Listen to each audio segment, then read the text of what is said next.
As you can see, I am back in jolly old England.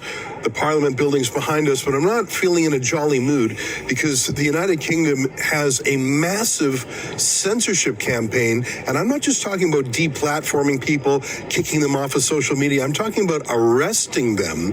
According to the Times of London, a prestigious newspaper, 30 people are arrested by police every single day for what they write on social media.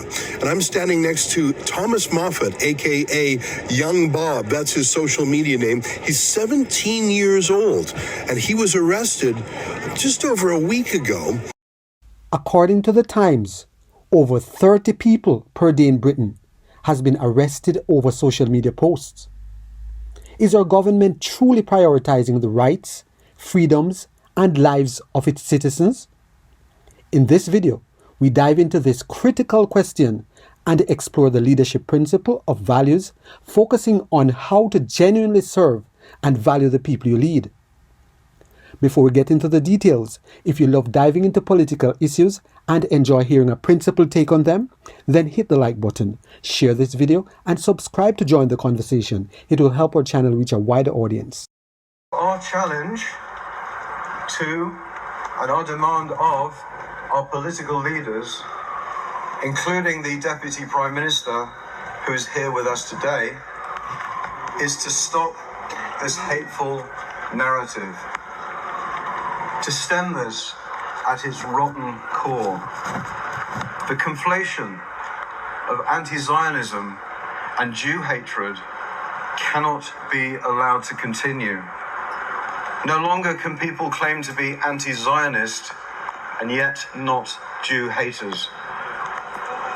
We can no longer appease the extremists in this country, especially those of the far left and radical Islamists.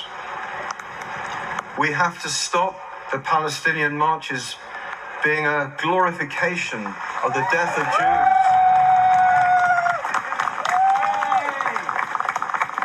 As it was yesterday, unbelievable, on the day of those two deaths. Now, half of the marchers are certainly marching for humanitarian reasons, but half are not. And we need to focus on the half that are not. We have to ban the phrase, globalize the Intifada. We have to tackle those people who are teaching and spreading hatred in places of worship. We have to tackle the university campuses and the NHS, where Jewish students and workers and patients are made to feel vulnerable by there being a proliferation of pro-Palestinian badges.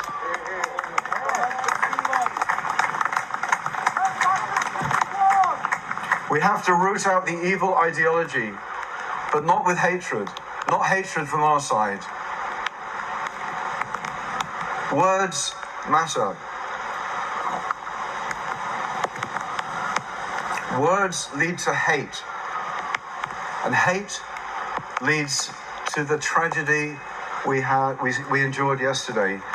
We cannot continue to allow a war being waged over 2,500 miles away to bleed onto our streets. We look to our politicians to make diversity beautiful by insisting on real integration, where communities contribute to the overall good of the country and don't continue to look inwardly, staying rooted within their own narrow worlds. We are proud British Mancunian Jews who have contributed to this country for over 150 years. We love Manchester, and we love this country, and we proudly wave the Union Jack. Are those who are against us also proud of being British? Which flag do they wave? This is our challenge to our political leaders who are here on the stage with us today.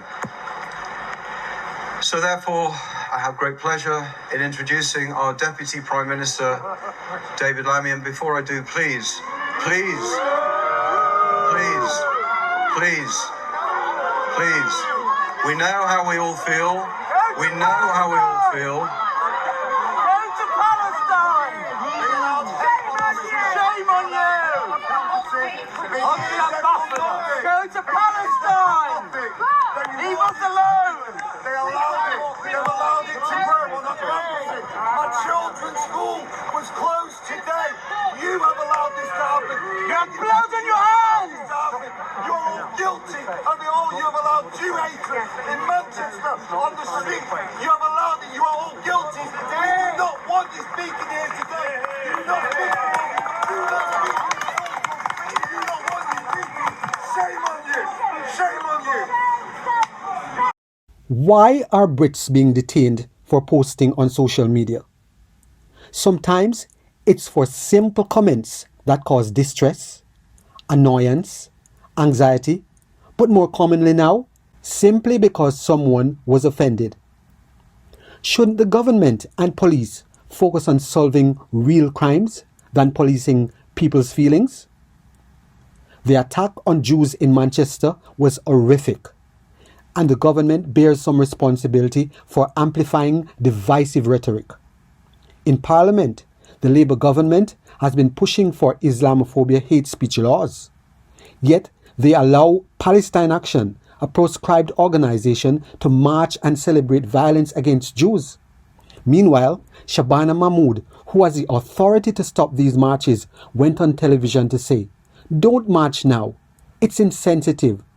Doesn't this sound like Kamala Harris, Biden's vice president and Border Czar, telling illegal migrants, "Don't come, don't come," while millions were being incentivized to cross the US border?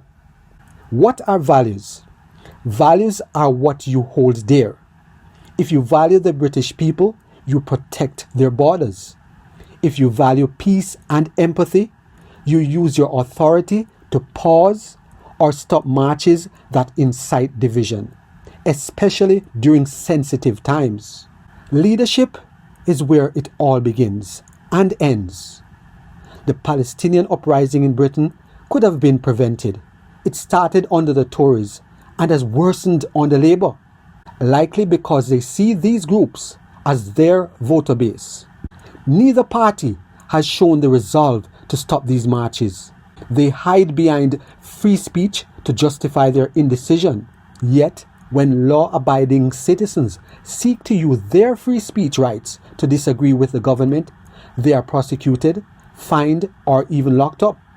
Can we stop the political games and get back to real governance for the British public? Let's face it, there were no plans then, and there seem to be none now, to address the third world uprising that successive British governments have allowed to burden the people. This has left Brits feeling uneasy, yet politicians stand up, use fancy words, and expect applause for their weak performance. True leaders, guided by values, vision, purpose, integrity, and character, can create a greater Britain. With these principles, the possibilities for positive change are endless. If you believe in leaders who serve the British people with integrity and prioritize peace and unity, it's time to act. Reflect on the values that matter to you. Share your voice. Support candidates who embody character and engage in conversations that uplift the people they are called to serve. Together, we can shape a future where leadership truly reflects our shared commitment to the development of the British people. If you have benefited in any way from this video, please subscribe, like, share, and be sure to leave us a comment.